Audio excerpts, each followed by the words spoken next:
జయంతి ఉంది.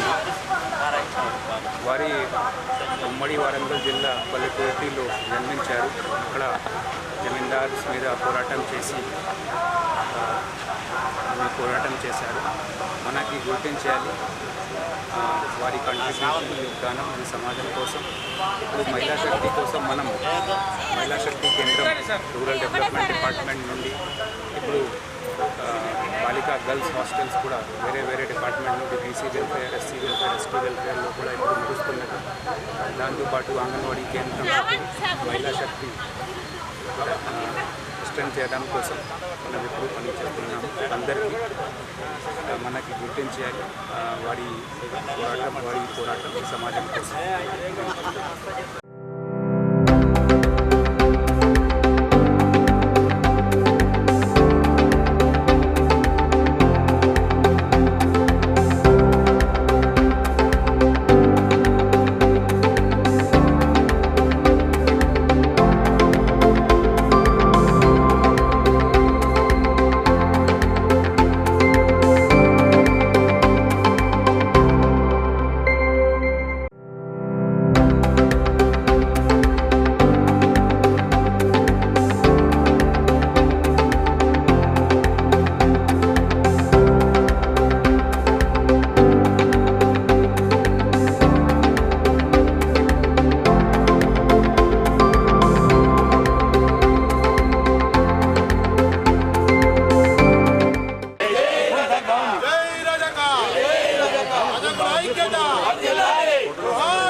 చాకలి ఐలమ్మ వర్ధంతి సందర్భంగా రజక సంఘ పెద్దలకు, సోదర సోదరిమణులకు, యువకులకు అందరికీ కూడా శుభాకాంక్షలు తెలియజేస్తూ, ఆనాడు నిజాం నిరంకుశ పాలనకు వ్యతిరేకంగా భూస్వాములు, పెత్తందారులు, దొరలు బడుగుబలైన వర్గాలకు అనగదొక్కి బానిసలుగా చూస్తున్న రోజుల్లో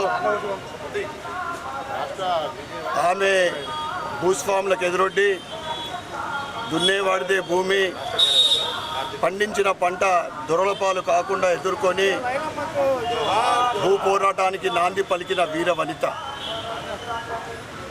రాణి రుద్రమాదేవి స్ఫూర్తిగా తీసుకొని నిజాం నిరంకుశ పాలనకు వ్యతిరేకంగా పోరాడిన వీర వనిత, మహిళా లోకాన్ని అందరికీ కూడా ఆదర్శం. ఏదైతే మహిళలు వంటిల్లుకే పరిమితమైతున్న రోజుల్లో ఆమె పోరాటము, చాకలి ఐలమ్మ పోరాటం కానీ, రాణి రుద్రమ్మ దేవి, ఝాన్సీ లక్ష్మీబాయి, మహిళా లోకమంతా కూడా వారిని ఆదర్శంగా తీసుకొని దేశ ప్రగతిలో, దేశ అభివృద్ధిలో పాల్గొనాలని కోరుకుంటూ, చాకలి ఐలమ్మ పోరాటము మరియు మహిళా లోకము వంటిల్లికే కుందేలుగా ఉండే ఈ సమాజంలో భారతీయ జనతా పార్టీ మహిళా లోకానికి రిజర్వేషన్ కల్పించడం అనేది నిజంగా వారికి ఒక గిఫ్ట్. మరి ఒక్కసారి చాకలి ఐలమ్మ వర్ధంతి సందర్భంగా ఇందూరు నగర ప్రజలకు మరియు రజక సంఘ సభ్యులందరూ కూడా పేరు పేరున శుభాకాంక్షలు, శుభాభినందనలు తెలియజేస్తూ భారత్ మాతాకి జై.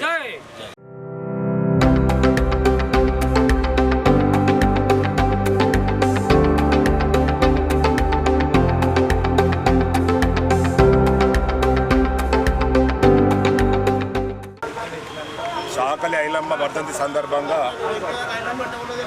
ఈరోజు ఆమెను స్మరించుకోవడం మన అదృష్టంగా భావించుకోవాలి. ఎందుకంటే ఆమె ఒక గొప్ప వీరవనిత, తెలంగాణ ఉద్యమకారిని, సాయుధ రైతాంగ పోరాటంలో ముందుండి కొట్లాడిన ఒక ధీర వనిత. ఆమె స్త్రీ చైతన్యానికి ప్రతీక ఐలమ్మగా చెప్పుకోవచ్చు మనము. ఆమెను స్ఫూర్తిగా తీసుకొని చాలామంది స్త్రీలు తెలంగాణ ఉద్యమంలో మాతో పాటు కలిసి నడవడం జరిగింది. అందుకోసమే ఈరోజు నేను తెలుసుకున్న చాకలి ఐలమ్మ గారి జననం సద్దుల బతుకమ్మ రోజు జరిగిందంట. అంటే ఒక బతుకమ్మకు ప్రతీకగా కూడా ఆమెను చెప్పుకోవచ్చు. ఈ సందర్భంగా మనమంతా ఆమె సేవలను తెలంగాణ ప్రాంతానికి ఆమె సాయుధ రైతాంగ పోరాటానికి ముందుండి కొట్లాడిన ఒక వీరవంత కాబట్టి మనమంతా కూడా ఘనంగా ఆమెకు నివాళులు అర్పించుకోవాల్సిన ఎంతైనా ఉందని ఈ సందర్భంగా తెలియజేస్తున్నాను.